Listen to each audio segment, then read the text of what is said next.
There's a YouTube show full of fun facts you need to know. Carl rings the bell and the members show to the GMP morning show. Featured guests will come and they will blow your mind. The audience will do so in kind.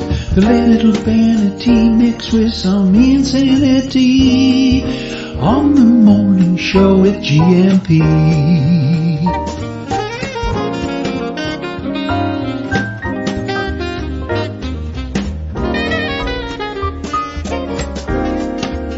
Hey, GuMPers. Hola, bon dia, Graham Munson here with the Good Morning Portugal show. How are you? How was your weekend this morning? It is Mindful Migration Monday. A lot of things have come up over the weekend to do with the matter of moving to Portugal. I heard for the first time, watched that Spain Speaks chap yesterday. Love to talk to him one evening, and we could come together in an Iberian Peninsula sort of way. And who doesn't like to come together in an Iberian Peninsula sort of way? Do let us know how your weekend was. What did you see on YouTube for the first time? What else did you do for the first time over the weekend, if you dare share that? How was it? Was it a quiet one, or were you at the Gongal Horse Festival? Were you at Nazare, like our dear friend Milan, who phoned me up yesterday afternoon and said, quick, battery's running flat, but I've got some live on-the-spot coverage from Nazare, from the North Beach this afternoon. It's exciting over there, as you'll find out from this bit of video that I'm going to kick off with this morning. So stick around. Mindful Migration Monday, of course, on a Monday. A happy Monday, Portugal. Let's see what we can do. If you have any cobwebs, if you have any darkness, let's see if we can exorcise that this morning, or if you just want to share and talk about that, please do, and we'll do our best to support and help you this morning. We have a new face just in, I think. Muito querido face, is that right? If I got the pronunciation right on that? I feel like I'm looking at that on my WhatsApp, incoming WhatsApp there, and it looks like you're staring right into my soul, so much so, like dolls do. Marcus, stop it. I'm sorry. I'm going to have to look at a different image for a minute. That is very penetrating. And no, I won't go there. But I will play you the that really threw me, Marcus. But thank you. That's, I think, 6 faces now of the 100 faces of European Portuguese. The facial approach to communicating in European Portuguese. Let me play, and while I compose myself and pull myself together after that, don't do that, Marcus. Let me play you then that video that came in from Milan, which so we got this bit of video, and then we connected live via the streaming technology, just like we're doing now, which you can see on the YouTube channel, Good Morning Portugal, 600 subscribers. Thank you very much for that. But here's an earlier piece that really builds up the excitement and is, I've got to say, better definition as well this morning, coming to you from Milan on the North Beach, and really showcasing, trumpeting, heralding the possible big waves that might happen, I think, between now and around 9 o'clock this morning. So there may well be crazy people there on waves that are 20, 30, 40 feet high, enjoying themselves in the water in ways which us mere mortals can just stand on the North Beach and go. So here we go. It's official. The start of the big wave season. 6th November, Sunday, around 12:30 p.m. local time, just after 12 noon. Supposed to start peaking between 3 p.m. today and 9 a.m. tomorrow, Monday morning, the 7th. So enjoy the sights and sounds, everybody.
coming in the next 24 hours. Bye for now.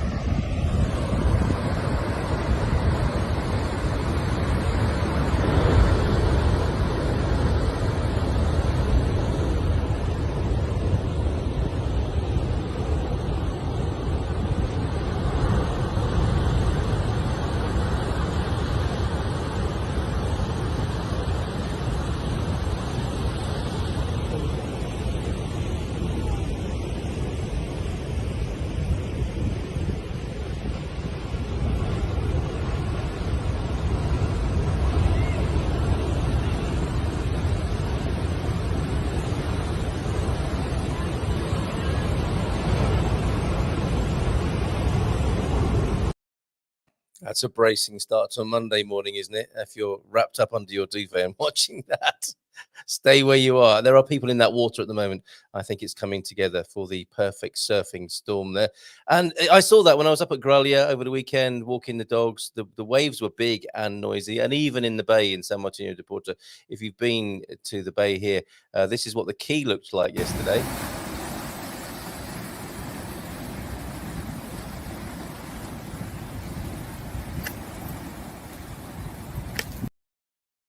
Wow, thank you, Anne, for sending that in as well. So let's bring Mrs. M on now, because she can tell us. There's a full moon emerging, and of course, it's causing everything to swell right now. Good morning to you, Mrs. M. Good morning. I think, given the conversation we had just before coming on air this morning, things are swollen and a little tempestuous, are they not? Yeah, absolutely. Yeah, this is like a full moon on steroids. We've got a total lunar eclipse tomorrow, and the eclipses are the full and new moons that happen twice a year. Usually, you get like they're like 2 weeks apart from each other, and what happens is they're in what's known as a conjunction or an opposition with the lunar nodes, which are these mathematical calculations. It's all to do with like the tilt and whatnot of the Earth. So there's these massive times where the full moon and the new moons pass over the ecliptic, and it causes a kind of seismic energy that has a repercussion. What we tend to find is around the eclipses, you get earth changes and serious Raji energy. So like things really go up in the air. In practical terms, it's a time when the earth is under greater stresses. So you get big sort of earthquakey type things. For instance, like, you know, the big, what was it, in 2006, Boxing Day, the tsunami, that fell within the 2-week space of the eclipses. So there's these earth events that happen, and people are under that feeling. So like dogs, chickens, animals, you know, everyone is under this kind of sort of extra pressure, and so it tends to bleed out. You know, that does tend to happen at the time of the full moon anyway. So you know, in astrology, the moon is about our emotions, the sun is about our expression, and they're kind of at polar opposites, and it just brings out the crankies in people. So we've got an extra cranky full moon, and this one is known as a blood moon, which tend to come in sets of 6, and you know, this is a particularly significant one. So there's a lot of different things going on. There's the moon rising last night in São Bartolomeu de Messins. Wow. That's the baby you're talking about there, right? Yeah, that is the baby. Boss yeah, baby. that is the baby. So yeah, there's lots of things going on. I was just looking at the eclipse because it's not going to be visible from Portugal. Like the path of the eclipse isn't anywhere near us, but it's really going to be visible by like Western North America, all over Canada, and then sort of Japan and the sort of far east of the Far East, the top of Russia. They're really in the path of it, and New Zealand as well. So they'll all be able to see the full eclipse, and we'll just be aware of the pressure of it. So. And if you're the sort of person who's watching thinking, astrology, I don't believe in astrology, you might be a little bit extra cranky because of your astrology. Mm. Yeah, it could be. That could only add Yeah. to any cynicism. Well, also when we have like the full moons and new moons and this, that, and the other. I mean, I'm not an astrologer that says like, Carl, you're a Cancer and I'm a Sagittarius and this is how it works. The whole way I look at it is look at everybody's individual birth chart. So it's like taking a snapshot of where everything was in terms of the sky and the heavens at the time of your birth. So if you were to like look up and take a snapshot and you had a camera that had the range to pick up the directions, the relative directions, the astronomical positions of all the planets, that's essentially what I do. I have a map that I interpret, and it's there are these I don't know how to describe it really. It's part sacred geometry and part observation, and it's been observed and used by governments and big institutions for millennia. Monarchs as well. The great John Monarchs, Dee, yeah. the astrologer to Elizabeth I, well characterized. When I at the start of the pandemic, I contacted a couple of different groups who are involved in healthcare and policy. And I contacted them and said, look, I'm really happy to use astrology if you need it in terms of launching times, letting out information at the right time, etc., and how to deal with different things. And I was actually told they had 2 astrologers already on their team. It was really fascinating. I can't actually confirm who it was, but like I was in touch with a couple of big groups. Yeah. In fact, both of them said they had their own in-house astrologers. But they're not astrologers you would know about. They are kind of like court astrologers, you know, who are kept secret. You know, it's not information that's readily shared. Yes. Or wants to be in the mainstream. But, you know, all these launch times, you know, astrologers, when they're looking at those dates, they can always see what's going on. Yeah. It's Wow. fascinating. I wasn't expecting to be talking about astrology this morning, but here we are, a breakfast show with astrology, but not your average astrology about meeting tall, dark strangers. Why did that happen? Why did astrology get reduced to that, do you think, over the last few decades? I think it experienced a resurgence, didn't it? You know, when Earth, Wind and Fire were talking about their astrology, and even a song came out, didn't it, by the Floaters, Float On, and they all introduced themselves with their Larry, Cancer, and I like well, I think there's been some sabotage in the same way as there are different factions of medicine. And there's one official one that everyone's allowed to use, no problems. But if you talk about anything that could equally be as powerful but goes against the narrative, it's like you don't want the tools to be in the hands of people that can then later do something. Ooh, okay. So I actually did. I was on the Higher Self Expo. Was it last year? Yeah, last year. And I was invited to do a talk about like what went wrong with astrology, actually.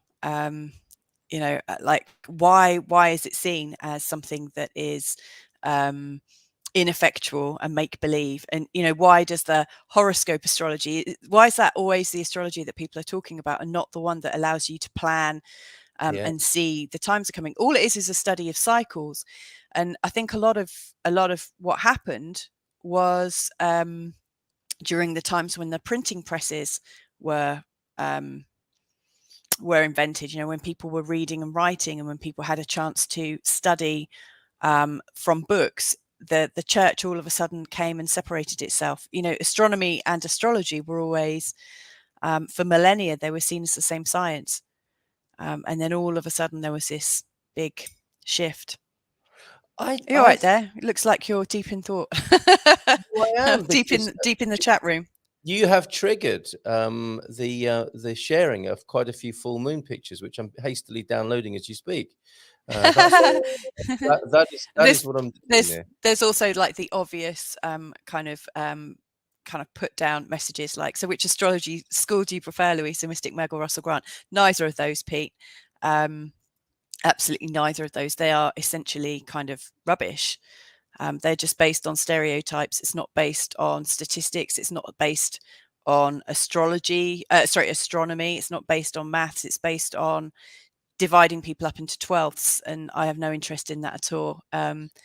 This is something. Yeah. This is a really sort of like deep study. I've been studying it for 30 years.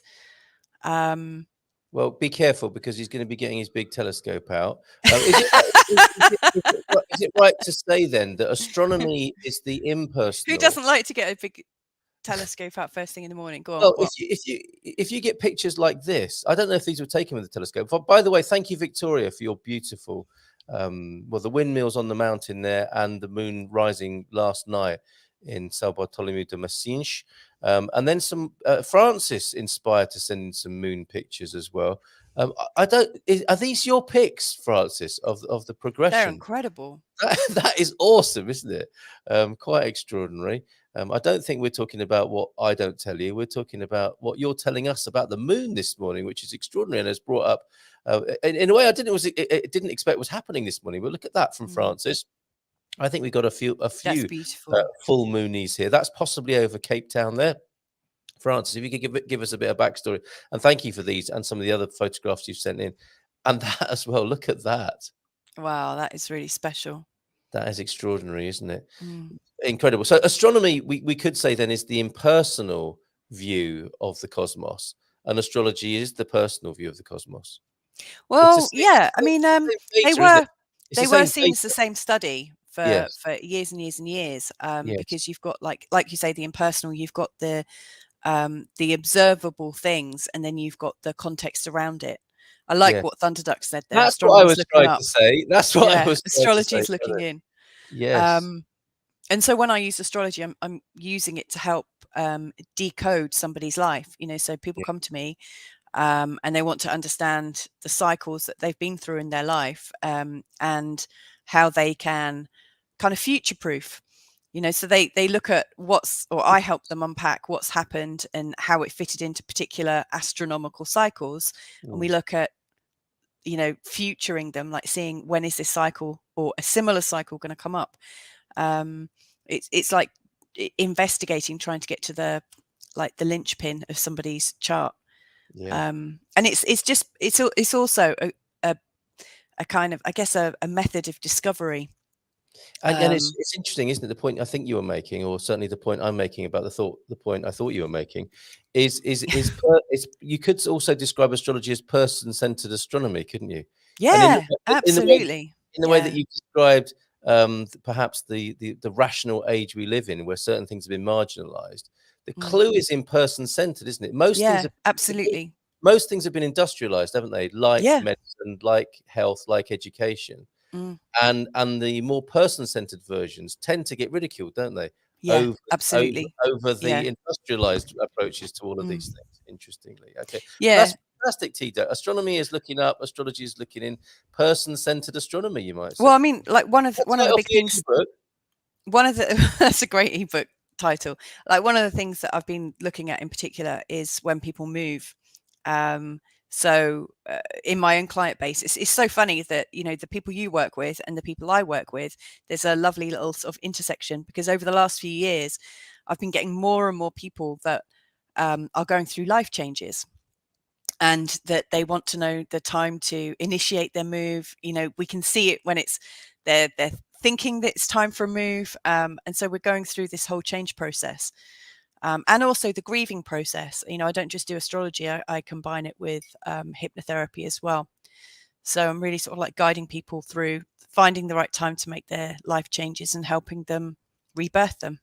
Which sounds like a lot of jargon. It connects quite nicely with the idea of mindful migration, right? Absolutely. Definitely. Because you could, for instance, one of the services I offer, one of the things that I do with my clients quite regularly is transpose their birth chart, which, like I said, is like an astronomical map based on the time, place, and date of their birth, and it's transposed over a map of the world, and you can see clear areas where they have good experiences, clear areas where there's a sort of like dangerous place to live.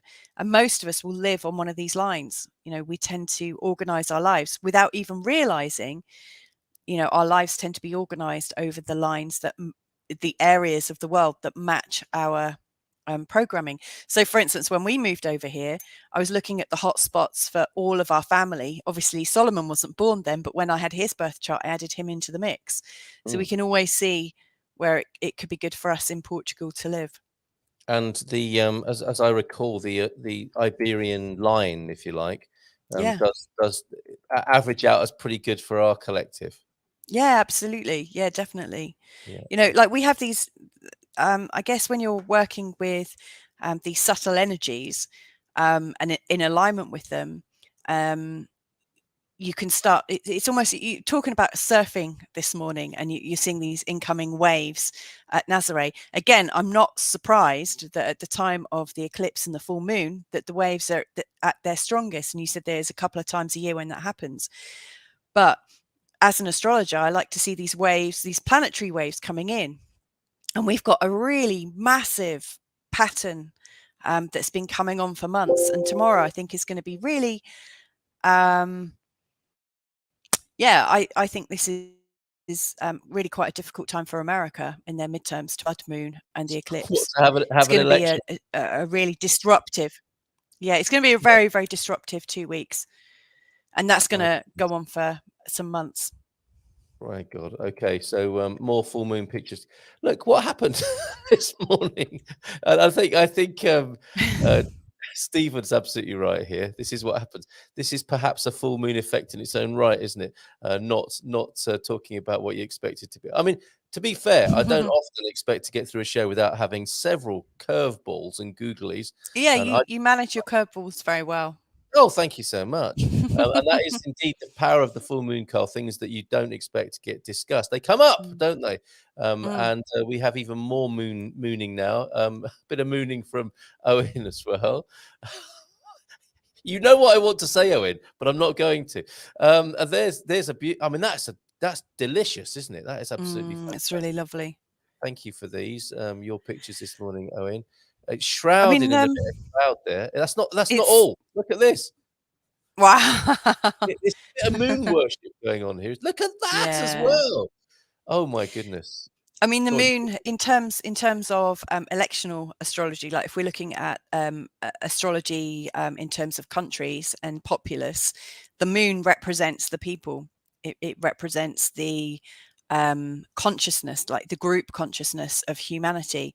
And tomorrow in particular, it's going to be in an exact alignment with Uranus, and Uranus is the planet of disruption, chaos, like deep levels of intuition and channeling, all sorts of levels of knowing and flashes of insight and flashes of disruptive energy. It's all about invention. It's all about new things arriving and installing straight away. And it's about change. So it's like this very sort of, if you think of a flash of lightning, that's kind of like the Uranus energy. And so what we've got going on at the moment is this, like the people, humanity, the earth and whatnot. We've got the people having this big sort of shocking change. That's the energy that's coming up for this eclipse. So I think there's going to be some really deep shocks and surprises. And, you know, I was saying to you last week, we should be really mindful that we've got a lot of American viewers and quite a few who are installed in different places around the world who watch us. And I think this is going to be a very sensitive time for them. So we need to, you know, bear that in mind. Would you say then it's not the ideal time to have some midterm elections? Wow. I mean, I actually think it's quite an exciting prospect because Uranus is also, if you look at the mythology of Uranus and all the planets stroke gods like the Roman and Greek ones, you know, Uranus is about truth. Uranus is about integrity. It's about truth. It's about a big reveal, and it's quite shocking. So I'm always, you know, like you might want to ask people, how do you feel about change and transformation? There's some people who don't want to be shocked, who just want to keep everything on an even keel. They'll really struggle with this energy. But for people like me, I love something like shocking that clears the energy and sweeps it aside, and then there's this new thing that gets birthed. And so for me, it's great energy. Doesn't it characterize an election though? And especially the elections we have in our time in human history. Half the people want things to stay the same, and the other half people want them to change, sometimes drastically.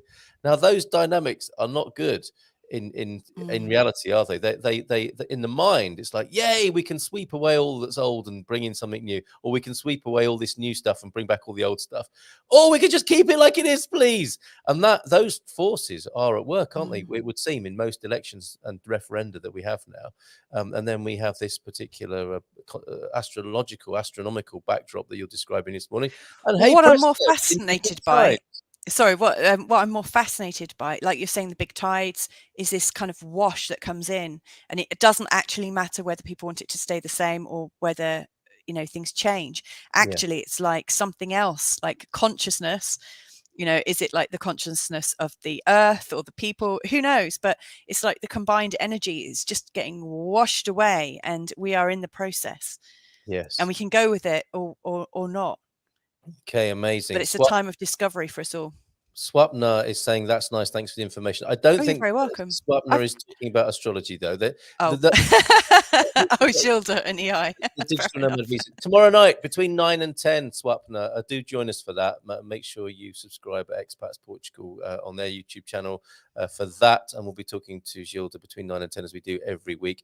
That's moved from Migration Monday to Migration Tuesday. However, no conversation about astrology is complete without an Uranus joke, is it? Especially if exactly. It's perfect timing. Someone had to do it, didn't they? And it's usually you. It's me. However, don't send a picture in of the full moon and Uranus, says Stephen to Pete. And Stephen, I have heard that Uranus is particularly sensitive. Very good. Perfect. Well I mean, it's a perfect opportunity for those kinds of jokes. Well, isn't it? There's sensitivity around Uranus at the moment. Okay, or with it, I should say, rather than around it. Hold on. I made the mistake of sucking on a doctor before I started the show this morning. Yeah, that's never good. I don't think you should suck a doctor first thing in the morning. And I had, there's a little bit on your file here. We share an office, and there's a little bit of half-eaten Dr. Bayard on your file because I hadn't finished it in time before the start of the show. So I might even eat it at the 10 o'clock. I don't know. We'll see how it goes. I'll leave it for you if that's well, I'll have a sticky mess when I'm doing my Portuguese lesson later not on. again. Many moons ago, I worked with Mystic Megan. She honestly believed that the connection she had with her readers was stronger than any with people she knew in everyday life. I'm sure that's true because I guess that was just. I mean, that's from her perspective. That's from her perception, right? Well, I'm sure a lot of authors and celebrities feel that, don't they? Because they just get a pure love and connection with their readers and fans, don't they? In a way that is not always there with family and friends. Absolutely. It was those who watched the stars that traveled from the Far East to visit Jesus when he was born. They looked at the skies and lined up some of the writings to predict his arrival. Now, you couldn't wish for a more controversial and triggering contribution than that, Francis. But the point being that in the good book, as it were, or in the stories of Jesus's birth, whether you believe them to be true, factual, accurate, correct, etc. It's just interesting, isn't it? That going way back to this time, some 2,000 years ago, the navigation was there. Not only the navigation, but the prophecy, I suppose. And that's what you're talking about, I suppose, isn't it? Navigation and some prophetic sense, or some what would it be called? What's a forensic? There is a forensic nature to astrology. If you take away the oggly boggly, and again, I think it's been made deliberately oggly boggly. It has been, you know, for years people could observe these patterns themselves, and they were charting them. And like I said, you know, around the time of the printing press being involved and invented, I think there was this fear that all these cycles and patterns would be in the hands of everyone. Of the wrong people. How do you maintain power if you think there's an observable and practical way of managing the cycles of things? Can't let people be doing that, can you? Exactly. You know, and so I think that's why it's been kind of almost taken away and made into something that's very laughable, rather than seeing that there's a model that we could actually use that can help us. Okay. And why do we celebrate Jesus' birth in December rather than when, as astronomers have worked out, it was in July? Well, that's again, it's the same thing we're talking about this morning, isn't it? The industrial religion said, okay, you pagans, you seem to have this festival in December. you're a big bunch of people who we don't want to upset too much, but we're taking over anyway. Have your Christmas, have your Jesus's birth in December, and just shut up. I think that's basically what went on, isn't it? And also, I think there was a mass adoption of Saturnalia, which was the What? Saturn festival. Okay. And so I think the two of them were combined. Yes, and look at this, and of course, I would be happy to welcome Jesus as my fellow Cancerian, full of intelligence and wisdom, typically Cancerian. And the ancient Saxons regarded the stars as the campfires of their ancestors, and I can imagine Lord I like Gilchrist, that. in a former life, he probably was a Saxon. And looking up at the stars and his campfire companions there. So yes, even if you're Billy No Mates, I'm not saying that's you, Lord Gilchrist, but if Billy No Mates by the campfire, you can look up at the stars, can't you? And feel comforted by your ancestors and your twinkly companions in the sky. The Roman Empire used it as an excuse to kill anyone that celebrated the midwinter solstice. These large industrialized empires, they're really not good for us people, are they? They're not. They're really, really not. Definitely not. I mean, I think at the very least, have one in our time. Sorry? Aren't you glad we don't have one of these empires running rampant in our own time? Well, running around telling us what we need to do and censoring us, we do the opposite. Yeah. Oh, thank goodness we don't have that situation right now. Sorry, go on. What were you I saying? It's 4 minutes past 9. We've got carried away here. Yeah, we've got to bring James on. I'm sure James will have something interesting to contribute, or James and you, me, and James will be able to create a melange of these ideas, all to do with mindful migration. But you had one more point to make. Well, I think it's a tool. You know, you don't have to use it as the be all and end all of tools. But I mean, a lot of people that come to me, like, you know, if somebody just tells me their age, I can usually understand what's going on for them just because of some of the cycles that they'll be right in the middle of. You know, and these are cycles that psychologists are aware of. Yes. You know, so there's a lot of the cyclical information that psychologists already are aware of, but probably have no idea that it's actually based around the cycles of the planets that we all go through and are all subjected to. So it's a model and it can help us, and we don't have to be all cosmic about it. We can actually just use it to be very practical. And I think, you know, there's no point in having these models unless you are using them to create change in your life. And you can use them or you cannot use them, as the great Yeah. You don't need to use them. Yes, it's there for your pleasure and delight and utility. And if you don't use the astrological models, there are hundreds of other observable models in nature. I mean, the more you look at nature and the correlation between just like everything, you'll see that you can read this information in just multiple ways. Talking of observable models, let's bring him on. Numbers, colors.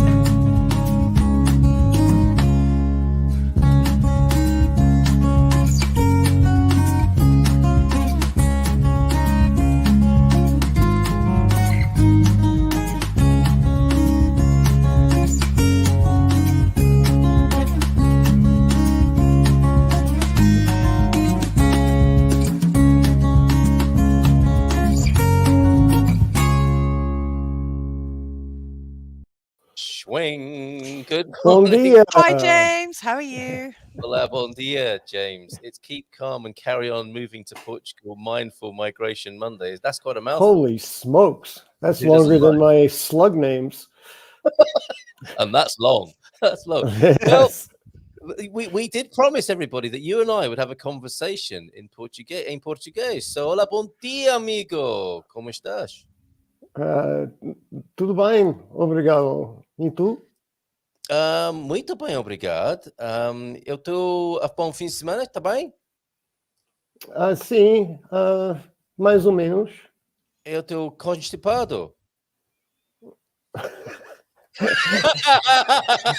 My mind goes English. What? No. I think we did pretty well there.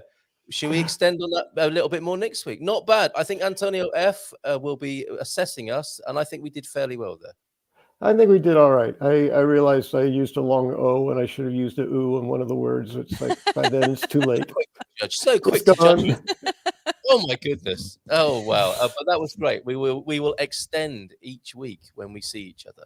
Well, On I Monday. actually spent a little time thinking about it this morning because I've shared before that I do an app called Drops, and I also do flashcards that I've constructed myself every morning before I even get out of bed. And as I was going through them today, I said, "Oh, there's a lot of things I can say that follow up Bon Dia that I just forget that I've got. You Yes. know, where do you live? You know." And even now I'm forgetting, I had probably 10 or 15 things. Oh, I could use that. I could use that. I could use that. So they're there. They just don't get used a lot. And that's What's your why we star sign? practice. What's your star sign would be great, wouldn't it? There you go. Yeah. So patterns, James. I think you might like to look at a moon occasionally. And what was anything resonating for you in the conversation that you were just witness to in the green room there? Well, we're talking about astrology, or you were talking about astrology being a tool, and the thought came to me that just because you have a socket wrench doesn't mean you should be repairing your car. Oh, okay. Go on, expand on that. Well, just the idea that, you know, exactly the purpose of a tool generally has a fairly specific purpose. And if you're not competent at using it, you don't know how to use it, then trying to use it, you know, pretending that, you know, it's to blow up balloons, it's like it's not going to work. And I think that's one of the things that has happened to science and astrology and pagan belief systems and all of it. I used to think that issues, and this is a long time ago, back when I was, I don't know, not even in my 20s yet, probably, that I thought that acupressure and acupuncture were just hocus pocus fooey and all this energy blocking and all this stuff people were talking about. I said, that's just a bunch of folklore. But again, I've also talked about science. One of the beautiful things I appreciate about science is that very often it comes after the phenomena. You know, the thing is happening. People don't understand why it's happening. Then science develops the capacity to study it in a way that they begin to understand it. Yes. And all of a sudden, acupressure is point systems in the nervous system that create different chemical, electrical things that happen in the body. Well, Yes. you know, call it energy flow, call it whatever you want. The function is essentially the same. So that's just one of the many things I love about the capacity to understand more deeply the things that are going on.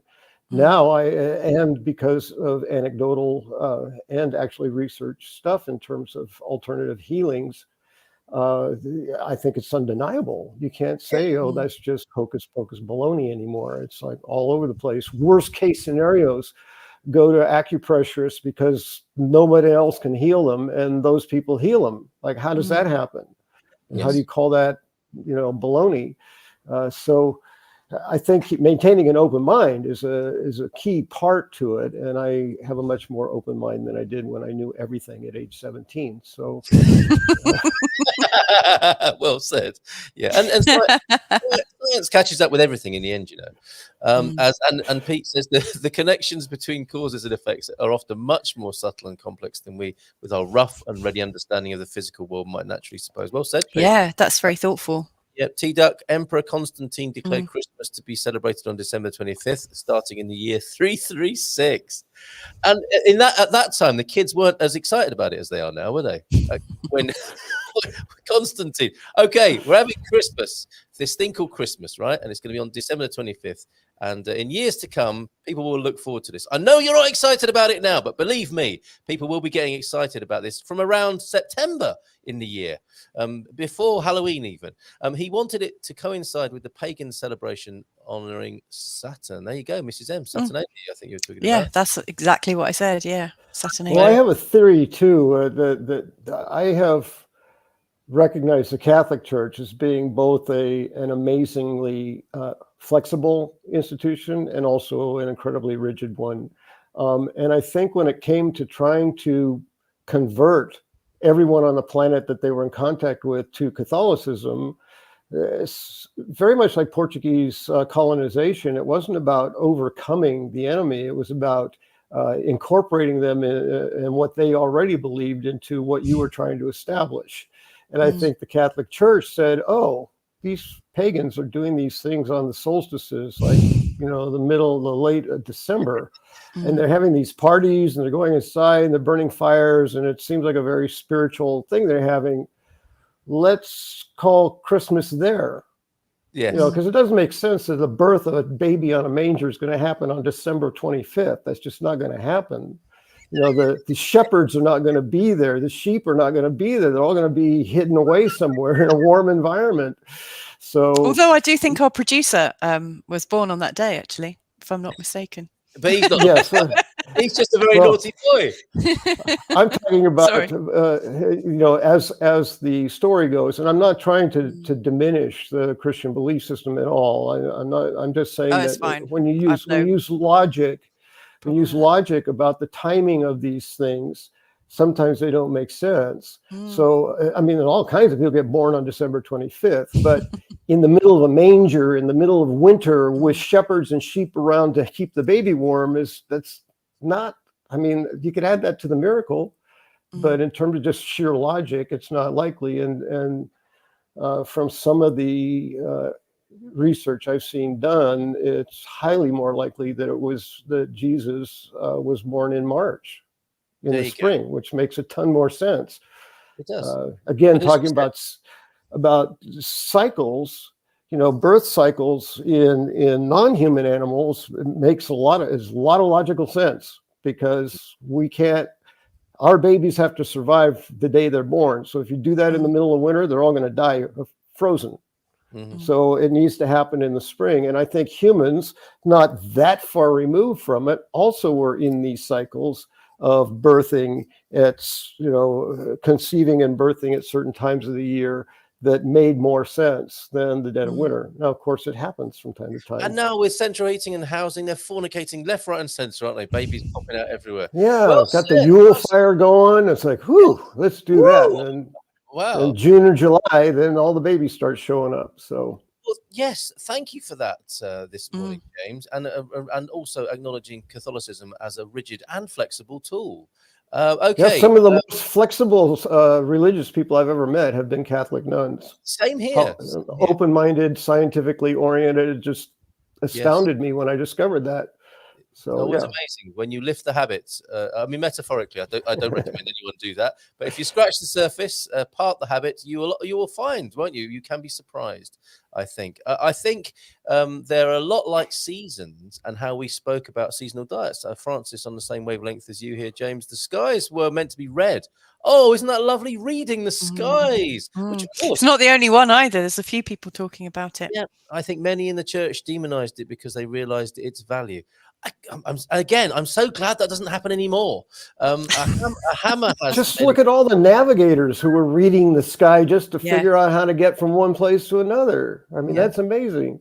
That's a can of worms this morning. Scientific discovery was often frowned upon as it typically flew in the face of accepted religious beliefs. I guess you could say it's these things swap and change, don't they? Musical chairs with belief systems, and challenging the accepted wisdom and so on. Go on, James. Sorry. Yes, I've heard what feels to me very reasonable understandings that somewhere right around the Renaissance or Renaissance, depending on what part of the world you're from, that and with scientists like Galileo and I can't even pull them all out of my hat right now, but the people who were making science based on what they already knew, which had been informed by religion.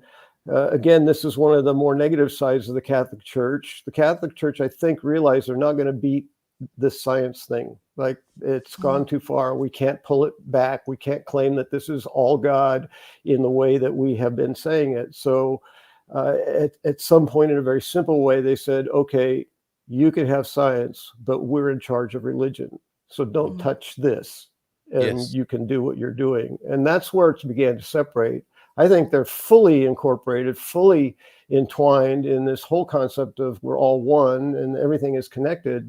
I don't see a separation between religious and science beliefs. I think they all, if you look closely, will be very closely connected. And that what science has done is allowed us an explanation for what religion and spirituality has been telling us for thousands of years. Yes. So I don't think they're separate. And water, just like water goes back to a similar source. I think most of these things that end up seemingly polar and divisive share a same origin, don't they? And hopefully we can discover that once more and live it in these times. When you said "don't touch this," I just thought that's MC Hammer had written that, but it was. I thought that as well. The Catholic Church came up with it, didn't they? Don't touch this. Stay with your science. We'll do religion. Hammer time. Okay. I love the fact that science and spirituality really do meet in the middle these days. And in truth, I think they always have done. I really love the sort of the unraveling of quantum physics, and how energy is energy. And I'm actually being called to go now, so I've got to clear off. But have a wonderful and thoughtful day. And if you are getting a little bit wound up, just recognize that we are in the middle of a really, really big cycle at the moment, and it should ease off by the end of the week.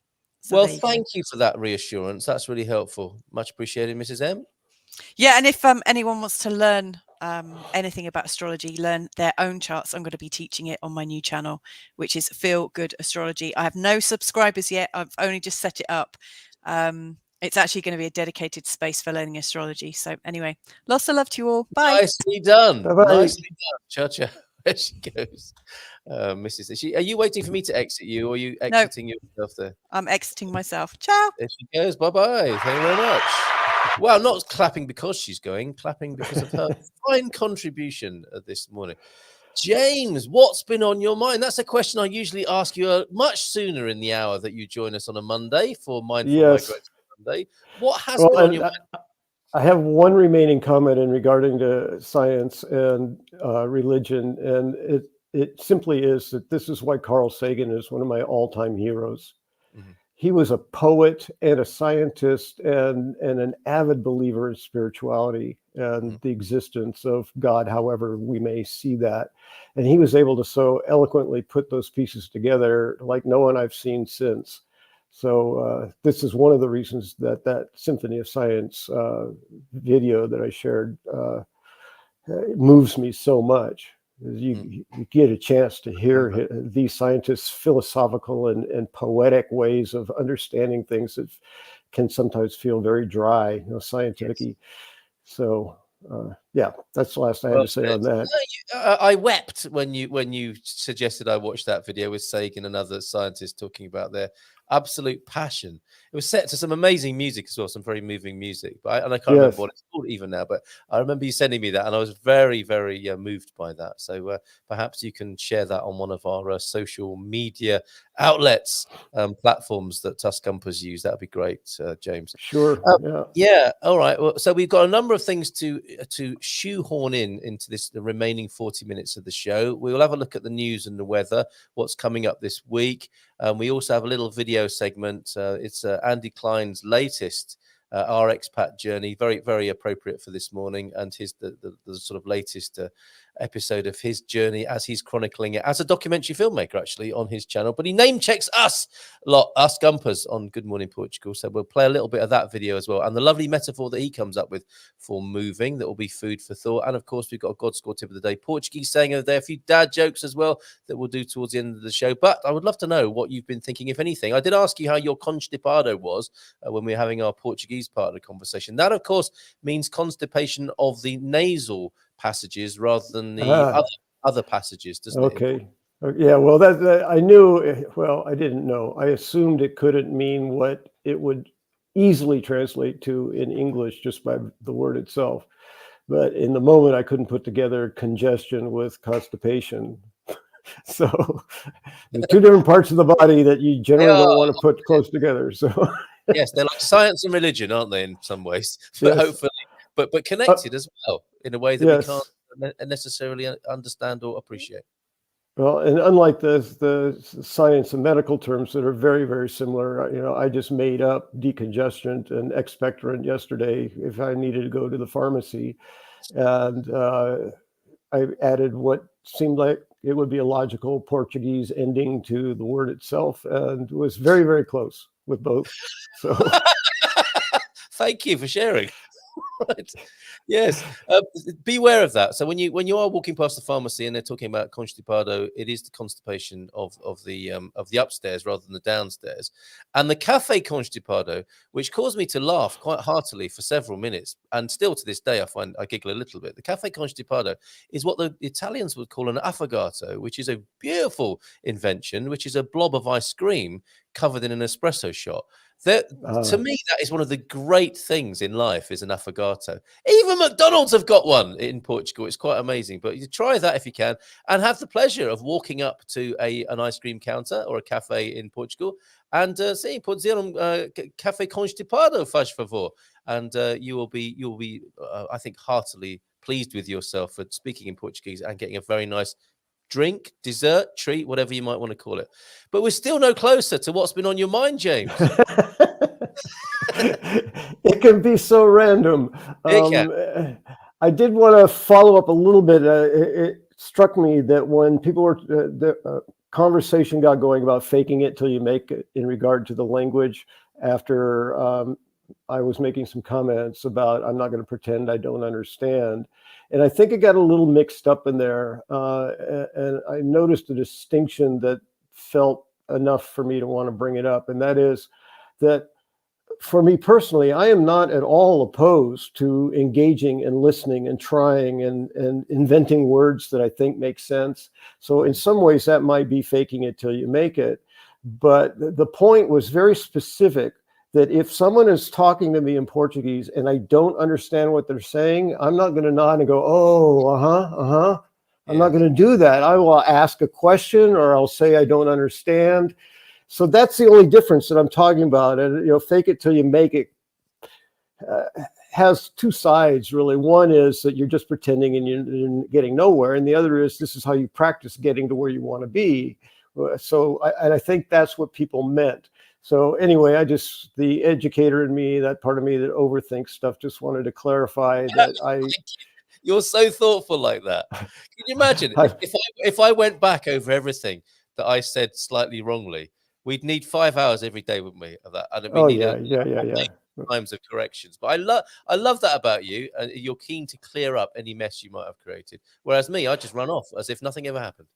Well, and beyond that, sometimes I think clarification of things, whether not necessarily just my personal experience, can be beneficial to others. Clarifying confusion, because things like fake it till you make it have all kinds of meanings to all kinds of people. And it's like, so I wanted to just make it very specific to what we were talking about. Well, thank you. I did, several weeks ago, I was at the Porto meetup, and I think it was Karen and Christina, I don't have their last names, were there. And they suggested something that they would love to hear me talk about. And I said, well, I'll keep that in mind and see where we might go with that. And I thought, well, this might be a place, because it's actually more specific to what we're talking about with mindful migration. Could be some mental migration going on there too. But well, actually, a lot of people work it out in their minds, don't they? The mental migration, the visualization is a very, very big part of it. And what I've been calling Portugal, which is all these YouTube channels now that are constantly singing the praises, or if not singing the praises, then analyzing the move here. And a lot of people are having a vicarious migration, aren't they? Certainly migration foreplay through these various, not even leaving their own country, not even leaving their house, and having an experience of Portugal. So you're quite right about mental migration, but go on. Well, and for me, with my experience, I was learning about Portugal during the middle of the worst part of the COVID pandemic, when everything was locked down and you couldn't go anywhere. Yeah. Hi, Anna. Good to see you. We've become good friends. I met her through Nunu and Winsurance, and morning, Anna. Yeah, it's been great to see her here. So, so at this Porto meetup, Christina and Karen asked me specifically how long it took me to, and they used the word decompress, after I got here. Yeah. And after having a bit of a conversation around what we were all talking about, it's somewhat in alignment with this idea of finally settling in, feeling like you've arrived. But more specifically, it was that part of what we bring with us from where we've been, and how long does it take to kind of shed some of that and get more into the flow of being here. And I thought it was a really interesting question. And as I looked at it, I realized that it probably, again, the Portuguese phrase of "it depends" is so applicable in most life situations. But we all have different experiences of this idea of decompression or getting over what we're familiar with into the new, right from before you even get on the plane to 5 years later saying I still struggle with this thing. And I think that depends a lot in why we come in the first place. Yes. And how much preparation we do mentally and emotionally for that particular aspect of, I've lived my whole life doing things a certain way. And most of us don't think about that. We just live it. And now and we may think, I'm going to a whole new culture, but we may not think about what that really means. And so for me, the biggest thing, and what I shared with them, the first thing I noticed was pace of life, especially coming from the United States, where everything is do it now, do it efficiently, get it done. Don't spend time talking. Just get your coffee, drink it on your way to work, start work, eat lunch while you're working, finish work, go home. There's just there's no pause, there's no rest energetically for the most part. That's what weekends are for. And then on the weekend, it's, we got to get the laundry done and the grocery shopping, and then we're going to do this, and we'll spend an hour watching a movie together, until we fall asleep. And I know that's a stereotype. It's not true of everybody, but I think it's a stereotype for a reason, that there is, at least energetically, this push to keep moving forward. And for me, even though it's not how I'm wired, it's one of the reasons that Portugal appealed to me as I came to understand the culture better. It still took some time to get out of that always being in a hurry into more the flow of now I don't mind standing in the middle or to the side of a grocery aisle while someone is in the middle making decisions over the 25 different varieties of ketchup that they can choose from. That doesn't bother me. When I first got here, it was like, get out of my way, I gotta get my groceries. It's like, yes. Must it be that difficult? Come on, it's ketchup. Right, exactly. So now I actually get a giggle out of it, and I get pleasure in just observing, the process, and actually appreciating the slowness, appreciating that they're taking some time to be mindful about the purchase they're going to make. They're not just grabbing stuff off the shelf, and people do that too, but there's that aspect. So for me personally, that was the one thing that came up when they're asking about decompressing and how long does it take. Another issue I realized for me was trusting the safety of the country was another one. I wasn't particularly paranoid in the United States, but especially when it got dark, I was much more mindful of what was going on around me, much more inclined to not want to be out if I was by myself, more likely to cross the street if I saw something that looked a little suspicious going on the side I was on, those kinds of things. And I don't want to say I have stopped paying attention. I still do. But when I do pay attention, what I'm seeing is people in groups laughing and talking with each other, and families and people walking their dogs. It's a very, very different environment. And knowing that this country is consistently rated somewhere in the top 5 for safety of countries in the world, it's something I don't have to carry with me. So I was fairly easy. That one was fairly easy for me to shed. But I also realized that with women, it's a different story, particularly in the United States, probably more so anywhere. So shedding that might take a little more time. And it also depends on your history. If you've never had any problems with violent crime against you, then you're going to have a very different relationship with your arrival to a new place than you would be if you'd been mugged or hurt violently in any way from your previous place. Sure. So that's going to take personal work. That's going to take time. It's going to learn to trust the place that you're in. I had a moment like that, James. I was in Belém in Lisbon, not long after I arrived in Portugal, wandering about, and it was school checking out time, and there were some very noisy kids coming out of school. Now, to me in London, that means maybe just go and sit in a cafe until the kids have gone, rather than get on a bus with them, because it can be quite an unpleasant experience. So I was thinking the same thing in Lisbon, and these kids were fantastic. I think I did get on a bus. I always found myself in a cafe, because here kids go to cafes, don't they? Go and drink coffee together and hang out. And what I realized was that the kids were, I think what happened was something like, I walked in down the street with a big group of youths, teenagers coming towards me, coming out of school. And they kind of, instead of being invisible to them, they parted around me as though I were Moses going through the sea, the Red Sea of students. And they weren't exactly tuned into me, but they were aware of me in a kind of respect elders kind of way, and went about their really noisy, exuberant way of being lovely Latin Portuguese kids after school. And at the same time, just opening up so I could walk through the middle of them in the street. And I was thinking, okay, there we go. The kids are loved in this country, and they are very exuberant and noisy, and they've just come out of school, so why wouldn't they be? And they also have this, I don't know, encoded relationship to elders where they get out of the way. And I thought, this is great. They're not limiting themselves and their exuberance as a gesture towards me. They're carrying on being their teenage selves and giving the old fella a bit of space on the pavement. I thought, this works. Yeah, my guess is if anyone accidentally even touched you, they would actually stop and say disculpa. Yeah, indeed. Yeah, they would say that. Yeah. Where, again, in the United States, that there may be a similar awareness. Usually, my experience, not so much. And if there's a bump, they just keep on moving like nothing happened. So, there is a difference culturally that way for sure.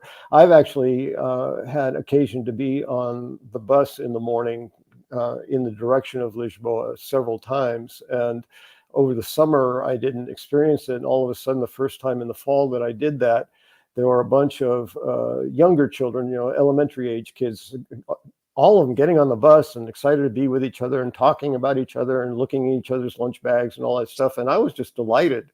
Yeah. I mean, it just brought a big smile to my heart to see, first of all, to see children on public transportation, which is not something you see much in the United States because there's so much fear of everything, abduction, whatever it might be, that kids, if they have the resources to be driven, children get driven places in the United States. Some people don't have those resources. So people who are lower economic, financial means are dependent on public transportation. But it doesn't still, regardless of why you're on it, most people don't feel safe. As a therapist working with teens in a very affluent area of California, I had parents who were just totally flustered because they felt, I'm just a cab driver all day. I have to take my kids to this, then we have to go to that, and And I said, well, have they ever used public transportation? And these parents were aghast. What? My children, public transportation? Heaven forbid. And I'm like, well, okay, you're kind of creating your own situation there then. But it's available. It's perfectly safe. I use it all the time. And that would certainly free you up of your cab duties for half of your day. But it's just the differences. And that's another decompression thing. It's the differences in the culture that way, particularly for people who are in positions of privilege. And I think most of the U.S. expatriates are pretty privileged individuals. So part of decompression is not just relaxing. It's letting go of your preconceptions as well. It's integral to that. It seems to be. Yeah, well, it's letting go of what's familiar to you and adapting to what's new. Yeah. And doing that little dance for a while and giving yourself the time to settle in. Some people, like I said, you're going to have that done practically before you even get on the plane here. And other people, it might take 5 or 10 years, just depending on all of these aspects of what you're carrying, how severe your past experience was, your readiness to make the move. I think it's an important place to address that after the luggage comes the baggage, because I think that's a part of it too. Part of the letting go. If you come here expecting, and I may say this over and over again, because I think this is one of the biggest frustrations for people who decide to leave. If you come here expecting it to be where you left, you're going to be sorely disappointed, because it's not. It just simply is not. And in truth, no place in the world other than where you have been is the same. Yes. So if you, as Viv said last week, if you're unhappy when you leave, you're not going to be happy when you get here. Yes. You may have that infatuation vacation is kind of what I put those two together.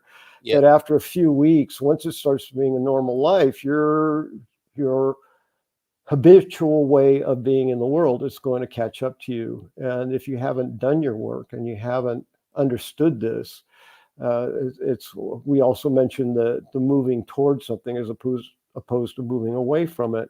If you're trying to escape something, it's not going to work. You have to do the work, you have to say goodbye to it, and you have to leave it. It's the only way it's not going to come with you, whether you know it or not. And there's a lot of people who don't want to do that work. So, I've been 15 places and I've never been happy. It's like, well, what's the one thing you have in common with those 15 places? You! Yes. So you're taking you everywhere you go, and it's just going to keep following you. So unless you want to be on perpetual vacation, and I think some people want that, so they do it. And I think some people do it to avoid having to do the deeper, more difficult work.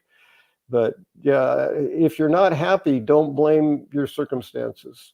Yogi Berra said it, didn't he, James? Wherever you go, there you are. And this, my friends, is why we call James Holley the Frasier of migration. Now, some people will be watching this on replay and thinking to themselves, that's what I call you, that. Some people will be watching this on replay and thinking, I'd like to ask that Frasier of migration, James Holley guy, a question about mindful migration. I'm worried about X, Y, or Z. They're not in the melee here talking about full moons, Douglas Adams, and whatever else Pete and Andy are talking about at the moment. If you do have a question for James and you'd like us to address it on a Monday morning, and you're fast asleep on a Monday morning because you're in North America and you haven't got up for a pee, as some people do, to watch the show, then do send in a message to the WhatsApp number. You can see there, 913-590-303, or carl@goodmorningportugal.com. If you send it to slug@goodmorningportugal.com, it's going to get to us, and we will put it to James on a Monday morning. So please don't feel excluded because you're not watching live. It is mindful migration. We're doing our absolute best here to help you move to Portugal. Keep calm and carry on moving to Portugal, and we're hoping to do that for you in a functional way. That's the key here, isn't it, James? To have a functional, fulfilling and fun move rather than all the anxiety that people tend not to talk about when moving country. Yes, to the extent possible. And I mean, I mentioned to you last week, not on the show, but during the week, that perhaps the increase in illness that I've experienced, because I've been terribly surprised, because prior to arriving here, I hadn't been sick for well over 3 years. And then I've been sick twice in 3 months. I know where the exposure occurred, but I was exposed in the United States and not getting sick. So, but I think there's some very real potential that the stress of moving, as pleasant as it is, as much as enjoyable as it is, as much as you want to be here, change is stress, and stress takes time to catch up. And I think this may be a part of what's happened. Is that, I've been here a year, and my physical resources are reduced as a result of even just constant learning. I used to tell Louisa, I said, I would be exhausted when we get home from a trip to Lisboa, and there's 2 reasons. One is she wants to show me all of Lisboa in one day, and that's can be exhausting. But I had to explain to her, I said, in addition to that, and in addition to being energetically more in tune with what's going on, so if I'm around a high density situation, I'm going to be drained more than if I'm just on my own. So we put those together with the fact that every conscious moment is me taking information. I'm constantly downloading. There's no break. It's like you put the memory on and you run the computer and it just goes and goes and goes and goes and goes and goes. I'm reading signs. I'm trying to understand what people are saying. I'm trying to get my needs met. And all this stuff is going on constantly. So when I do get home, it's like, this is like deep breath. I need to rest. We have an ongoing joke about me and my naps, and that is not always due to that kind of thing. But it just occurred to me that that's another piece that people don't anticipate getting here. Is that if you want to assimilate and you want to learn the language and you want to be able to communicate, for me, as I call it, intelligently in a more complex conversation than hello, how are you, then it's going to require a lot more brain activity, a lot more, and probably require more rest as well. So being mindful to give yourself that break, that space. We've got a question in for you. Before we do, we need to say goodbye to T-Duck. Didn't get around to showing your lovely photographs, T-Duck, but we will. We have the GuMPer gallery, which I want to talk about. But we've got all week. We've got a fantastic week lined up for you. I'll give you highlights of that. But have a great day, Mr. and Mrs. Duck. Thanks for being here this morning. You will miss... Maybe you'll be glad to miss your dad jokes. I don't know. But thank you very much, T-Duck. We'll see you soon, probably Wednesday, I hope. And slash that mic button or whatever it is you do. So the question Mr. S puts to you will come up in just a moment after Andy has shared a little contrast of life back in the old place and life here in Portugal. I popped back to Bournemouth in the summer. That's in the UK on the south coast there, and had a group of kids giving me a hard time as I had to block one as he nearly walked into me whilst on his phone. I would have knocked the young fella over if I hadn't. They were saying I shouldn't have put my hand on him. Quite intimidating until I said I was an off-duty policeman. I'll have to remember that one. Yes, learn that in Portuguese. You won't need to, perhaps. No. As a contrast, and it's probably an offence, to be fair. As a contrast, an older lady was shocked and so happy when my son said good morning to her, as he does to all here in Portugal. So there you go, a cultural contrast there. A friend of mine saw a terrible fight once, a kind of road rage incident. And he wasn't quite sure what to do, but he saw one gentleman, and I use the term loosely, grappling with another. I think children were watching from the car, and it was about to turn into a terrible physical altercation. My friend took his wallet out from his pocket, opened it up as though he were a police officer, and leant out of his car window and said, "Off-duty police officer, get back in your cars and move on." He was just showing them his range of credit and loyalty. Brilliant, yes. And they got back in the car. And one of them, the more aggressive one, kind of looked, so was thinking, hold on a minute, is he? But got back in anyway, and off they drove. So well done, my dear friend, who I won't name right now, just in case you are prosecuted for impersonating a police officer. But I think quite rightly in that instance there. Who else might try that today? Hopefully you won't need to. A question then from Mr. We've got a lot to get through in this last 15 minutes. Before we come to your question, Mr. S, actually, you mentioned meetups and Porto. The meetup of this week is in Portimão. From Porto to Portimão. Can you say it like a Valley girl? Portimão. Friendship, fun and food then with Jack Polly. Yes. I'm heading to the Algarve on Friday. I don't think I'm going to be there in time for that. I would so love to be. And of course, it is part of our PortugalMeetups.com. If you go to PortugalMeetups.com, you'll find our map here. The GuMPer map features a few of the meetups, but we've got a lovely spread developing. Who doesn't like a lovely spread first thing in the morning? Lisbon, 15th of November. San Martino every Wednesday. Concanhani, They have their on the first Saturday of each month. Portimao, previously mentioned. Susie's getting one together in Canada. Lisbon Supper Club. We want more. I mean, this is a good start, isn't it? But Alcobaça as well, Tuesdays 3 till 5 in the Green Park there. So thank you very much, everybody, for sending in your meetup details. And thanks for that prompt from Jack Polly there.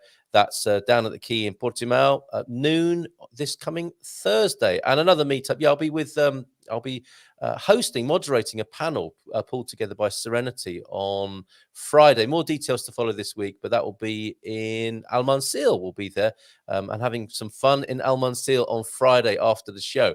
Okay. Luggage and baggage, James. This is a great post from Gary Austin, the great Garvo. When you reach the check-in, actually, prefacing that, I think you sent us this one, didn't you? I just told my cases that we aren't going on vacation this year. Now I'm dealing with emotional baggage. Monday is the day for dealing with that emotional baggage. When you reach the check-in, Gary says, and you find that your emotional baggage prevents you from boarding the flight to a new life, you know what questions comes next. Did you pack these cases yourself? To move past the gate, you know what has to be done. Love that, Garvo. Excellent stuff. Nice. Another thing to throw into the migration conversation, I mentioned Stuart at Spain Speaks. Really enjoyed watching a video of his whereupon he quoted this Times article. And just another angle on migration here, just chucking it all in this morning, the kitchen sink as well. The overcrowding. These are the 4 horsemen of the tourist apocalypse. Maybe migration as well. Cruise ships, cheap flights, Airbnb, and Instagram. It's all contributing. We might want to talk about that as well this morning.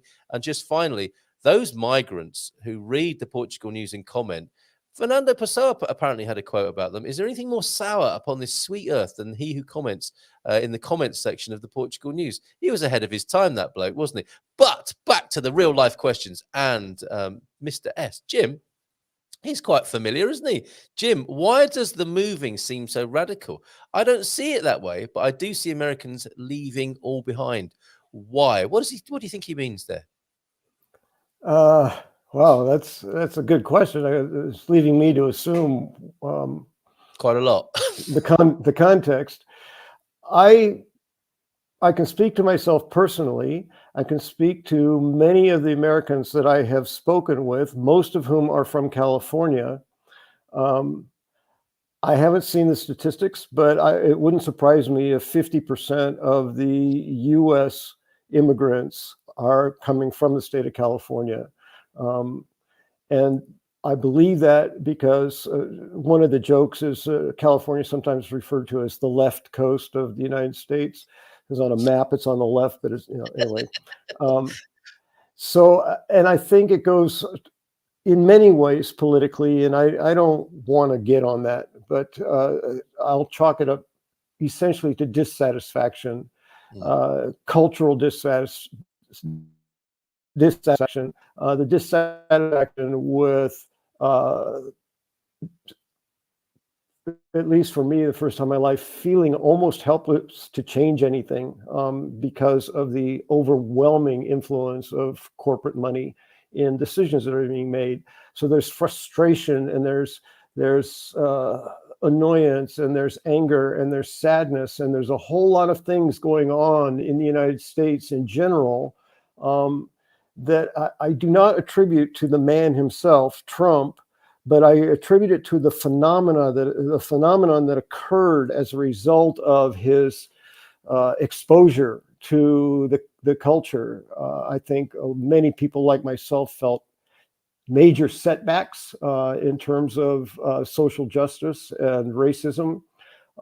We had this idea that things had gotten better, and actually they just kind of gone underground.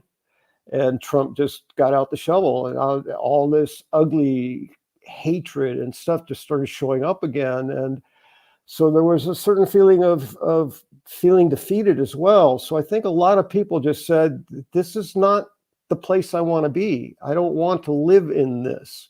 Yeah. And it's a very fine distinction between running away and moving towards something. But I didn't just jump on a plane and get the hell out of there.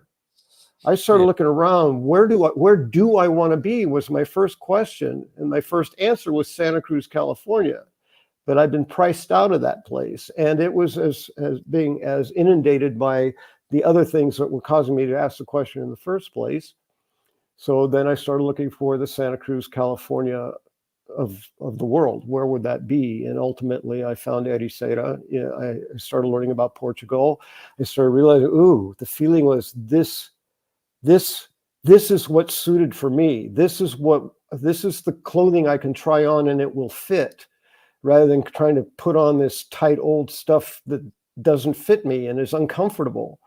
And I think that in my fairly typical long-winded fashion is the answer to why so many Americans are choosing to leave. And I think why many of those are choosing Portugal, keeping in mind that this notion that there's this massive outflowing of Americans from the United States is just false. Yeah, it's not so true. It's a tiny percentage of the total population. And out of that, it's a tiny population, all the people immigrating to Portugal. So, and they're vocal. They're more vocal, aren't they? They have time. I mean, the biggest migration, I think, anywhere in the world at most times are people moving, economic migrants who are quite under some stress to improve their lot in life.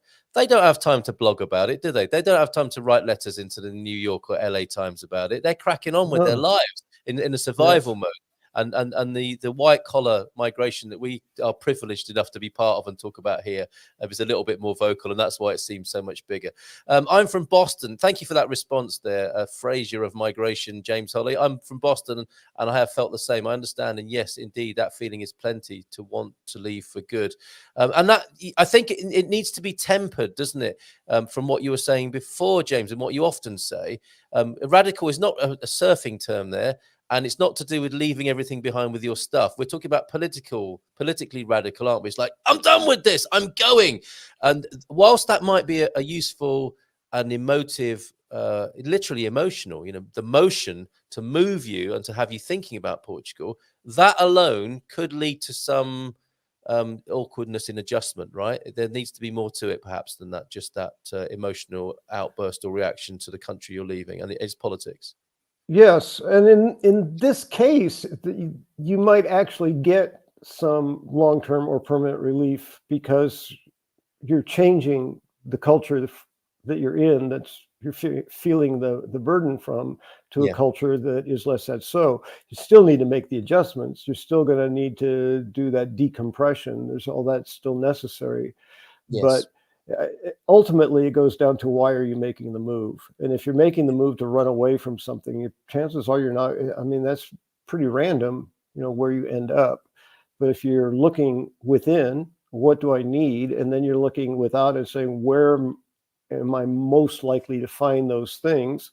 And what is external and what is internal? What is the baggage that needs to be sorted and left behind versus, what is truly available to me?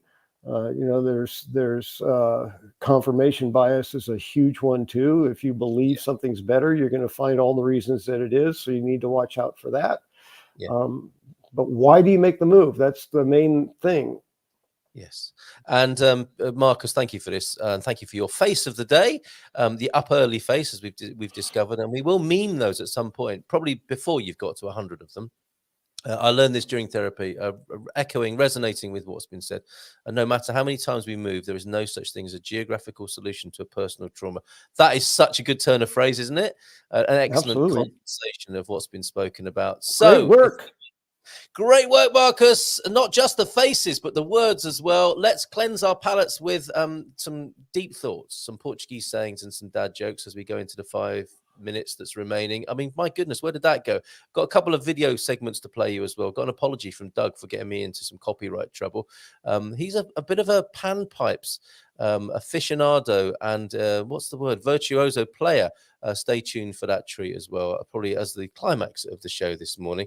Marcus also says this morning, fake it till you make it only really works if you can also say o que é o significado de não compreendo aquela palavra. Don't understand that word. Thank you very much. Nice bit of balance there, Marcus. The impossible, deep thought from Pete.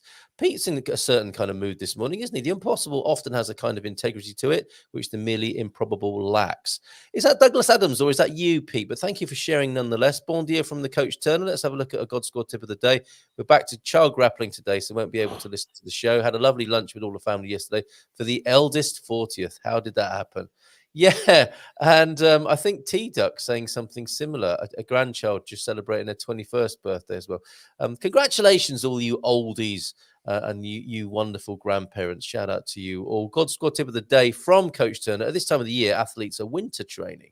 Normally a 3 to 4 month block of endurance-based repetitions to build up the fitness for the speed training in the spring. He's not selling it to us, is he? However, you too can build your fitness to be able to do a little more. Try roughly planning what you're going to do for the next few months. It will help give you a focus, an outline, a strategy. Yes, very good. Thank you for that. Deep thought from T-Duck. Money won't buy happiness, but it will pay the salaries of a large research staff to study the problem. Bill Vaughan, who was an American columnist and author. Excellent. Portuguese saying today, filho de peixe, peixinho, eh? A son of a fish is a little fish, like father, like son. That's a beauty, isn't it, this morning? And just as I think Oscar Wilde said, you know, the great tragedy, is it that a woman ends up like her mother or something, and the great tragedy is that the son doesn't. Oscar, perhaps a little bit pointed and poignant there, as you often were, but in Portuguese, filho de peixe, peixinho e, a son of a fish is a little fish. Chip off the old block there. Hugo Nuno, those two researchers who come up with these, have this for us today. Archaeological finds dating back to 1200 BC reveal that the Phoenicians had settlements across what is now Lisbon, meaning Lisbon has been continuously inhabited for over 3,000 years. And still they're trying to come to terms with the influx of migrants and how to balance that correctly and politically. Talking of which, Golden Visa special tomorrow evening at 11 o'clock. I'm working at 11 o'clock tomorrow night with the Antonio Barbosa, our man in the media. That's going to be a cracker, though, if you're at all interested in Portuguese politics and the Golden Visa. Join us at 11. Good time for Americans and Canadians, North Americans tomorrow. Carpe diem. Seize the check. Your per diem. Carpe diem. Very good. Thank you very much for that, T-Duck. Should we run these past you after you've done your cue this yourself, James? Sure. I try to find things that seem like they might be appropriate for what we're doing. So this one was related. Your journey has molded you for greater good, and it was exactly what needed to be. Don't think that you've lost time. And is that the continuation? Yes. Yes. It took each and every situation you have encountered to bring you to the now. And now is right on time. You see, a round of applause and a rim shot are all I've got. But we need a kind of hallelujah sometimes, don't we? Which I think Asher Tyson would be welcome to with that particular quote there. So your journey has molded you for your greater good. And it was exactly what it needed to be. Don't think that you've lost time. It took each and every situation you have encountered to bring you to the now. And now is the right time. Beautiful. Yogi Berra, come to a fork in the road, take it. Very, very Yogi Berra, that one. Thank you very much. And some more pithiness from Pete. Peter-flavored pithiness.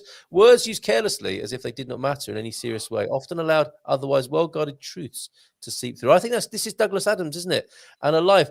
Patanjali came up with something like this, the other yogi, and now Douglas Adams or Pete, a life that is burdened with expectations is a heavy life. Its fruit is sorrow and disappointment. Check us out this happy Monday morning with pithy wisdom. So let's finish then with some dad jokes. We'll try these on James here, and I think Pete has given us a few extras as well. Looks like we're not going to get to all the comments. Increasingly, we tend not to, but I think we've got to some of the best ones this morning, and I thank you for each and every one of them. So, first dad joke for you, James. Never trust the stairs. They're always up to something. Okay. Yeah. What's red and smells like blue paint, James? Come on. It smells like blue. You can do this. Red paint. Red paint. Yeah. And green and yellow and yes. That's so on. That's a good one. Yes. One of Pete's. Two men broke into a drugstore. This is not a dad joke. This is a bad uncle joke. Two men broke into a drugstore and stole all the Viagra. The police put out an alert to be on the lookout for two hardened criminals. And very occasionally I'm reaching for a Dr. Bayard and I took a Viagra by mistake. Ended up with a stiff neck. Extra for you. Extra for you. I like that one. Did you make that up? No, No, never. Okay. And some visual gags we had some fun with over the weekend. We're bringing sexy bacalhau. I think we shared that, didn't we, on Friday? But me and Mrs. Sam had some fun with doing some more. And if anyone else has any more bacalhau based jokes, we'd like to see them, because here is JS Bacalhau. Love the umbrella. And here is Michael J. Fox and the Prof. Is he Christopher somebody or other, isn't he? With the new Portuguese-based movie. It's going to be, they're going to do a remake. Back to the Future in Portugal. Bacalhau to the Future. How about that? Any more of those, you know where to send them. 913-590-303. Let's play a little bit of this video at 2:10. But before Well, can I just add, in the south of the United States, and this just did occur to me, if you were asking a group of people to back off, they'd say, back off, y'all. Back off, y'all. Which could be very close to bacalhau. Bacalhau, indeed. Or the other filthy thing they were trying to make me say on Friday to do with alio and bacalhau. Anyway, moving. This is a great way to end the Migration Monday, Mindful Migration Monday with you, James. And thank you very much for your insight. And don't forget, everybody, those of you who can't join us live and ask the questions, you can send them to us, and the Frasier of migration, especially into Portugal, will be able to answer them live on air. So get those to us. Please do. Please don't feel excluded because you can't watch live. It can seem like the show is dominated by the characters who can be here on a Monday morning, and we're glad they are, quite frankly.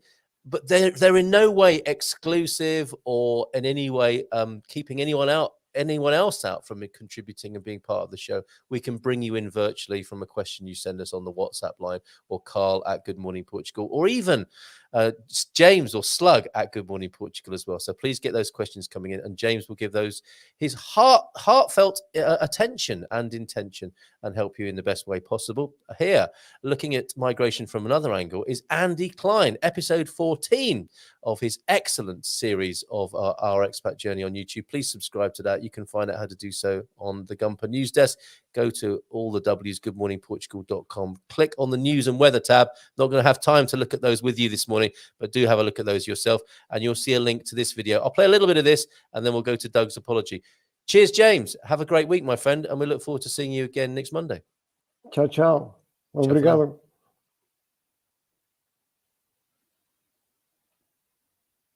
Okay. The inspiration for this episode of Our Expat Journey comes from Carl Munson and his YouTube show, Good Morning Portugal.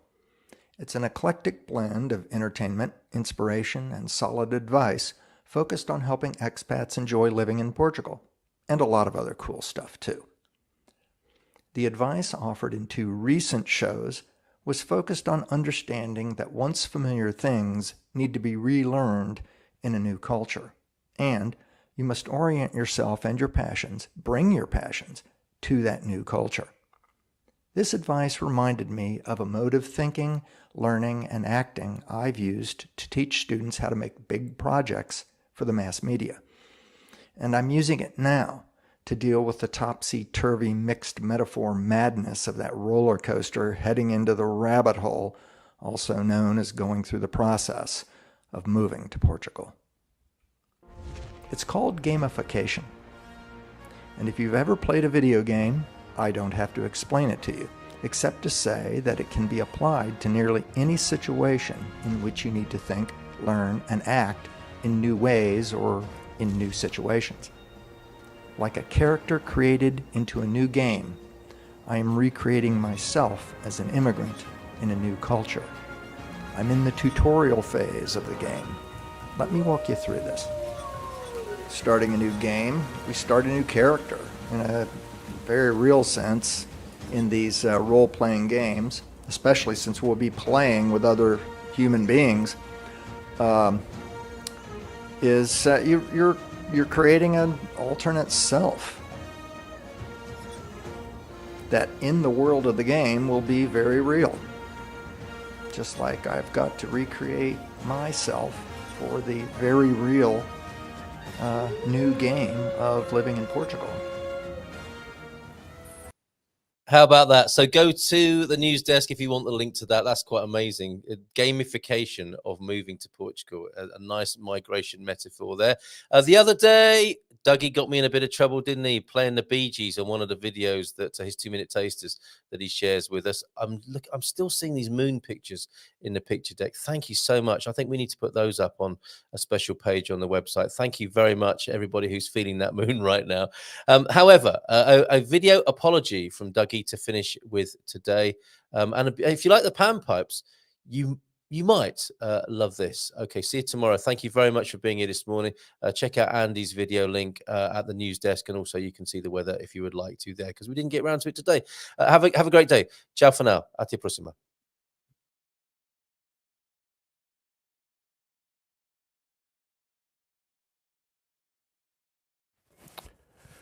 Well, I do apologise.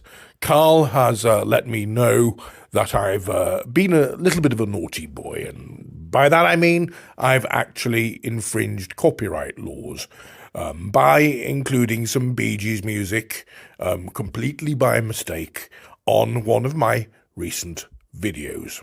So now, unfortunately, what I'm going to have to do is basically record my own music. And I am a musician. I've been a musician for many years, and one of the instruments I learned to play with a degree of proficiency that no one will actually believe are the panpipes. So, Good Morning Portugal now reverts to a trade test transmission with the music of the panpipes, played by yours truly.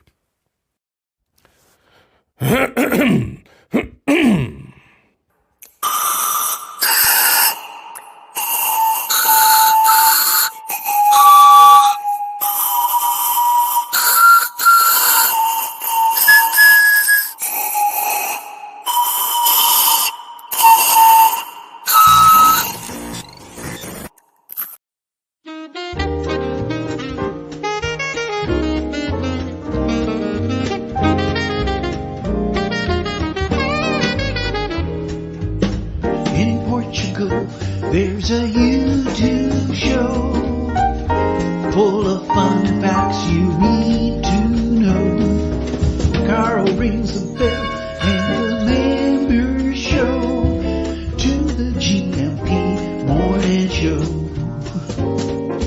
Featured guests will come and they will blow your mind. The audience will do so in kind. The little vanity mixed with some insanity on the morning show with GMP.